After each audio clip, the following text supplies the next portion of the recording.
जय हिंद। नमस्कार साथियों, आप सभी लोगों का मोस्ट वेलकम है आज की इस नए क्लास में। साथियों, आज के इस क्लास में हम सभी लोग पढ़ने वाले हैं एसएससी एमटीएस के एग्ज़ाम के लिए most important previous year question को, जो कि आपके एसएससी एमटीएस के एग्ज़ाम के लिए काफ़ी इंपॉर्टेंट हैं।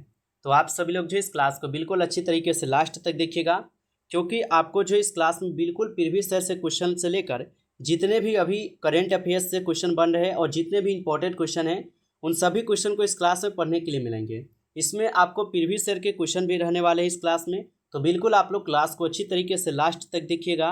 तो चलिए क्लास को स्टार्ट करते हैं। उनसे पहले यदि आप इस चैनल पर पहली बार जुड़े हैं तो आप इस चैनल को सब्सक्राइब कर लीजिए और सब्सक्राइब करके आप ऑल नोटिफिकेशन को जरूर ऑल पे दबा लीजिए, जिससे कि जब भी क्लास स्टार्ट हो सबसे पहले क्लास का नोटिफिकेशन आपके पास पहुंच सके।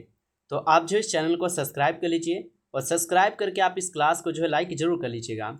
तो चलिए क्लास को स्टार्ट करते हैं। और यहाँ पे देखिए पहला क्वेश्चन है कि श्री महात्मा गांधी जी ने पुस्तक हिंद स्वराज किस भाषा में लिखी थी। यहाँ पे आप हिंद स्वराज कर लीजिएगा। तो श्री महात्मा गांधी जी ने पुस्तक हिंद स्वराज किस भाषा में लिखी थी, तो ये लिखे गए थे गुजराती भाषा में। ऑप्शन डी कीजिएगा आप, सही जवाब यहाँ पे याद रखिएगा। चलिए आगे देखिएगा। क्वेश्चन है आपका कि निम्नलिखित में से नाभिकीय ऊर्जा का प्रमुख स्रोत क्या होता है। दोस्तों, हर एक क्वेश्चन बिल्कुल इंपॉर्टेंट क्वेश्चन करा रहे हैं, जिससे कि आपके पेपर में जो ये सभी प्रश्न हैं ना अच्छी तरीके से छप सकें। क्योंकि अब आप लोग का समय नहीं है, इसलिए आपको इंपॉर्टेंट क्वेश्चन पे पढ़ना होगा और बिल्कुल ऐसा क्वेश्चन पढ़िए जो आपके पेपर में आए। और आपको जो इस चैनल के माध्यम से हम आपको वही क्वेश्चन करवा रहे हैं जो क्वेश्चन आपके पेपर में सीधा सीधा देखने को मिलने वाले हैं। तो आप अच्छे से इन क्लास को देखिए और सभी क्वेश्चन को याद कीजिए। निम्नलिखित में से नाभिकीय ऊर्जा का प्रमुख स्रोत क्या होता है, तो आप सभी लोग याद रखिएगा। इसका क्या हो जाएंगे, यूरेनियम 235 होते हैं ना। ऑप्शन सी हो जाएंगे इस क्वेश्चन का सही जवाब। आगे आता है कि निम्नलिखित में से तीसरी बौद्ध परिषद कहाँ आयोजित हुई थी। बताइए कि निम्नलिखित में से तीसरी बौद्ध परिषद कहाँ पे आयोजित हुई थी। तो तीसरी बौद्ध परिषद कहाँ पे आयोजित हुई थी, तो आप सभी लोग याद रखिएगा पाटलिपुत्र में हुई थी। ऑप्शन सी सही जवाब है। चलिए आगे बढ़ते हैं। अगला क्वेश्चन आप लोग देखिएगा। क्वेश्चन है कि निम्नलिखित में से संयुक्त राष्ट्र के वर्तमान महासचिव कौन थे। बताइए कि निम्नलिखित में से संयुक्त राष्ट्र के वर्तमान महासचिव कौन हो जाएंगे। तो इसका यहाँ पे वर्तमान महासचिव हो जाएंगे कौन, यहाँ पे फोर्थ नंबर क्वेश्चन का सही जवाब ऑप्शन ए हो जाएंगे। ऑप्शन ए कीजिएगा सही जवाब। आगे देखिएगा। क्वेश्चन आता है आप सब लोग का कि भारत और बांग्लादेश के बीच सीमा बनाने वाले प्रमुख नदी कौन सी है। चलिए बताइए आप सभी लोग कि भारत और बांग्लादेश के बीच सीमा बनाने वाली प्रमुख यहाँ पे नदी कौन से हो जाएंगे, तो आप सभी लोग याद रखिएगा ये हो जाएंगे गंगा नदी और पद्मा नदी, ये दोनों होता है, इसलिए ऑप्शन डी हो जाएगा दोनों। चलिए आगे बढ़ते हैं। अगला क्वेश्चन आप लोग देखिएगा। क्वेश्चन है कि निम्नलिखित में से संगीत के प्रमुख कितने घटक होते हैं। बताइए कि निम्नलिखित में से संगीत के प्रमुख कितने घटक होते हैं। तो संगीत के कुल जो है ना यहाँ पे कितने घटक हो जाएंगे, 7 घटक होते हैं। ऑप्शन डी कीजिएगा आप, यहाँ पे सही जवाब 7 घटक होते हैं। आगे देखिएगा। क्वेश्चन आता है कि भारत के प्रथम मुख्य चुनाव आयुक्त कौन थे। बताइए भारत के प्रथम मुख्य चुनाव आयुक्त कौन हो जाएंगे। तो भारत के प्रथम मुख्य चुनाव आयुक्त थे आपके कौन, सुकुमार सेन। ऑप्शन सी कीजिएगा आप लोग, सही जवाब सुकुमार सेन है। आगे देखिएगा। क्वेश्चन आपका आता है कि निम्नलिखित में से मानव शरीर का सबसे बड़ा अंग कौन सा होता है। तो निम्नलिखित में से मानव शरीर का सबसे बड़ा अंग जो है यहाँ पर होते हैं त्वचा। ऑप्शन बी कीजिएगा आप लोग, सही जवाब त्वचा होते हैं। आगे देखिएगा। क्वेश्चन आता है कि भारत की पहली निजी बैंक निम्न में से कौन सी थी।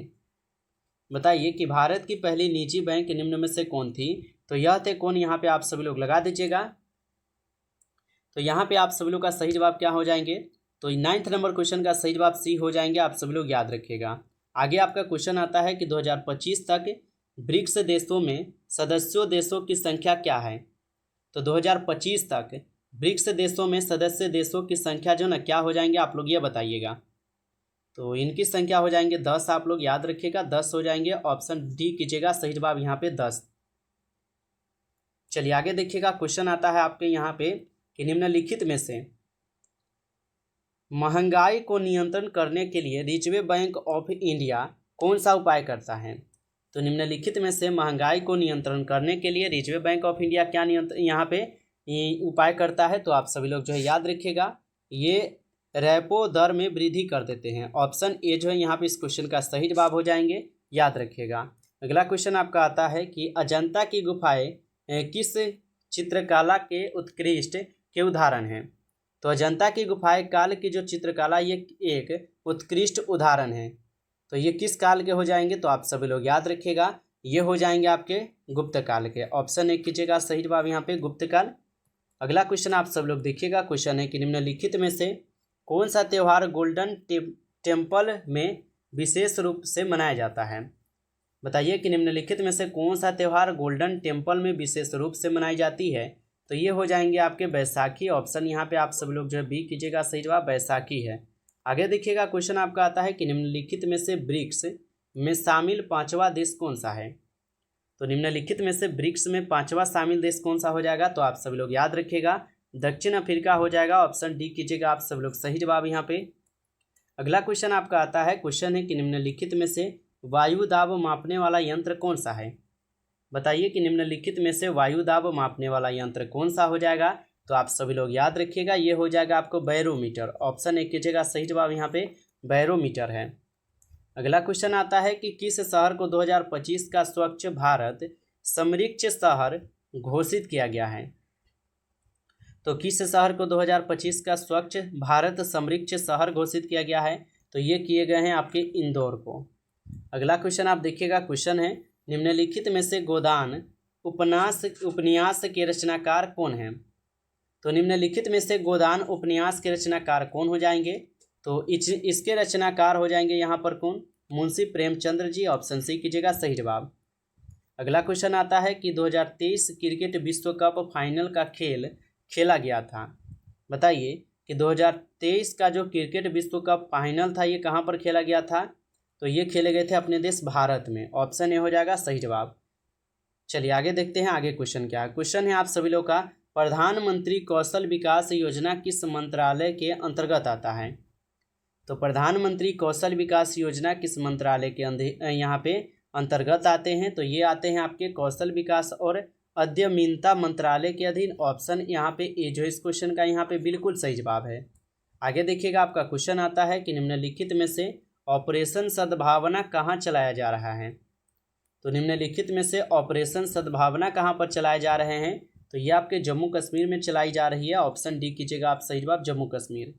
आगे आपका क्वेश्चन आता है, क्वेश्चन है कि भारत और नेपाल के बीच कितनी सीमा रेखा लगती है। तो भारत और नेपाल के बीच कितनी सीमा रेखा लगती है, तो आप सभी लोग याद रखिएगा, ये हो जाएंगे 1.751 किलोमीटर। ऑप्शन बी कीजिएगा आप सभी लोग सही जवाब। अगला क्वेश्चन है आप सभी लोगों का कि निम्नलिखित में से माइक्रोसॉफ्ट कंपनी के संस्थापक कौन थे। तो निम्नलिखित में से माइक्रोसॉफ्ट कंपनी के संस्थापक जो है यहाँ पर हो जाएंगे आपके कौन, तो यहाँ पे आप लोग का दोनों हो जाएंगे, ए और बी दोनों हो जाएगा, यहाँ पे ए और बी दोनों हो जाएगा। आगे देखिएगा, क्वेश्चन आता है आपका कि निम्नलिखित में से सेबी का मुख्यालय कहाँ स्थित है। तो निम्नलिखित में से सेबी का मुख्यालय कहाँ पर स्थित है, तो इसका मुख्यालय मुंबई में है, याद रखिएगा। अगला क्वेश्चन आता है, निम्नलिखित में से विटामिन B12 का रासायनिक नाम क्या होता है। तो विटामिन B12 का यहाँ पे रासायनिक नाम क्या होता है, तो इनका रासायनिक नाम हो जाएंगे यहाँ पर क्या, तो यहाँ पे 25 क्वेश्चन का सही जवाब जो है आप लोग का ऑप्शन यहाँ पे सी हो जाएंगे। आप सब लोग अच्छे से याद रखिएगा। आगे आपका आता है क्वेश्चन, निम्नलिखित में से म्यांमार की सीमा रेखा भारत के कितने राज्यों से लगती है। तो निम्नलिखित में से म्यांमार की सीमा रेखा भारत के कितने राज्यों से जो है ना लगती है, तो आप सभी लोग जो है याद रखिएगा, ये लगते हैं कुल 4 राज्यों से। ऑप्शन सी हो जाएंगे सही जवाब 4 राज्य। अगला क्वेश्चन आपका आता है, मिस्र की मुद्रा का नाम क्या है। बताइए कि मिस्र की मुद्रा का नाम क्या है, तो इनके मुद्रा का नाम है पाउंड। ऑप्शन ए कीजिएगा सही जवाब पाउंड हो जाएंगे। आगे आपका क्वेश्चन आता है, क्वेश्चन है कि निम्नलिखित में से ब्लू इकोनॉमी किससे संबंधित है। तो निम्नलिखित में से ब्लू इकोनॉमी जो है ये किससे संबंधित है, तो ये संबंधित हो जाएंगे किससे, तो आप सभी लोग याद रखिएगा, ये संबंधित है आपके महासागर से। अगला क्वेश्चन आप देखिएगा, क्वेश्चन दिए गए हैं कि निम्नलिखित में से किस संशोधन को मिनी संविधान भी कहा जाता है। तो निम्नलिखित में से किस संशोधन को मिनी संविधान भी कहते हैं, तो 42वें संविधान संशोधन को मिनी संविधान भी कहते हैं। आगे आपका क्वेश्चन आता है कि निम्नलिखित में से अगेन 5 मिसाइल की मारक क्षमता लगभग कितनी होती है। तो निम्नलिखित में से अगेन 5 मिसाइल की जो मारक क्षमता है ये 5000 किलोमीटर से अधिक होती है। ऑप्शन डी कीजिएगा सही जवाब। आगे आपका क्वेश्चन आता है कि निम्नलिखित में से सबसे बाद का लिखा गया वेद कौन सा है। तो सबसे बाद का पूछा है तो आपका अथर्ववेद हो जाएंगे, आप सभी लोग याद रखिएगा। अगला क्वेश्चन आपका आता है कि निम्नलिखित में से जल का पीएच मान कितना होता है। तो जल का पीएच मान 7 होते हैं। ऑप्शन सी कीजिएगा सही जवाब। अगला क्वेश्चन हो जाएगा यहाँ पे कि भारत का एकमात्र सक्रिय ज्वालामुखी कहाँ स्थित है। बताइए भारत का एकमात्र सक्रिय ज्वालामुखी कहाँ पर स्थित है। तो आप याद रखिएगा भारत का एकमात्र सक्रिय ज्वालामुखी है बैरन द्वीप में। ऑप्शन ए कीजिएगा आप सही जवाब यहाँ पे। दोस्तों अभी तक आप इस क्लास को लाइक नहीं किए हैं तो आप एक बार इस क्लास को ज़्यादा से ज़्यादा आप सभी लोग लाइक जरूर कर लीजिए।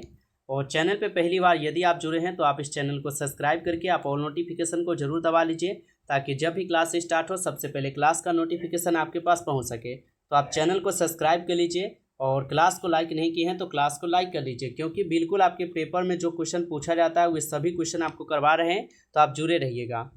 चलिए आगे देखते हैं क्वेश्चन क्या। क्वेश्चन आता है आप सभी लोग का कि निम्नलिखित में से कंचनजंगा किस पर्वत श्रृंखला का भाग है। तो निम्नलिखित में से कंचनजंगा किस पर्वत श्रृंखला का भाग हो जाएंगे। तो आप सभी लोग जो है याद रखिएगा ये हो जाएंगे आपके हिमालय के। ऑप्शन ए जो है इस क्वेश्चन का सही जवाब है हिमालय। अगला क्वेश्चन आपका आता है, क्वेश्चन है कि निम्नलिखित में से विश्व का सबसे बड़ा रेगिस्तान कौन सा है। चलिए बताइए कि निम्नलिखित में से विश्व का सबसे बड़ा रेगिस्तान कौन सा है। तो सबसे बड़ा रेगिस्तान पूछा है आपसे तो ये हो जाएंगे अर्कटिका। ऑप्शन यहाँ पे आप लोग का सी सही जवाब है, आप सभी लोग याद रखिएगा। चलिए आगे देखिएगा। क्वेश्चन है कि निम्नलिखित में से विश्व जल दिवस जो है ना कब मनाया जाता है। तो निम्नलिखित में से विश्व जल दिवस कब मनाया जाता है। तो विश्व जल दिवस मनाई जाती है कब, ये मनाई जाती है आपके 22 मार्च को। ऑप्शन यहाँ पे आप लोग का बी जो है इस क्वेश्चन का सही जवाब है 22 मार्च को। आगे देखिएगा क्वेश्चन है कि भारत के वर्तमान अटॉर्नी जनरल कौन है। तो भारत के वर्तमान अटॉर्नी जनरल कौन हो जाएंगे। तो यहाँ पे इस क्वेश्चन का आप लोग का सही जवाब ऑप्शन ए हो जाएंगे, आप सभी लोग याद रखिएगा। चलिए आगे देखते हैं क्वेश्चन क्या। क्वेश्चन है कि निम्नलिखित में से वर्तमान में नीति आयोग के उपाध्यक्ष कौन थे। तो वर्तमान में यहाँ पे नीति आयोग के उपाध्यक्ष पूछा है तो आप सभी लोग याद रखिएगा ये हो जाएंगे श्री सुमन बेरी जी। अगला क्वेश्चन आप देखिएगा। क्वेश्चन है कि निम्नलिखित में से स्वदेशी आंदोलन की शुरुआत कब हुई थी।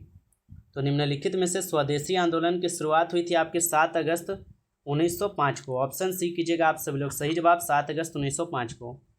नमस्कार साथियों, इस क्लास में कुल 40 क्वेश्चन थे जो कि काफ़ी इंपॉर्टेंट और सिलेक्टेड क्वेश्चन थे ये सभी क्वेश्चन, जिससे कि आपके पेपर में जो ये सभी प्रश्न आने वाले हैं।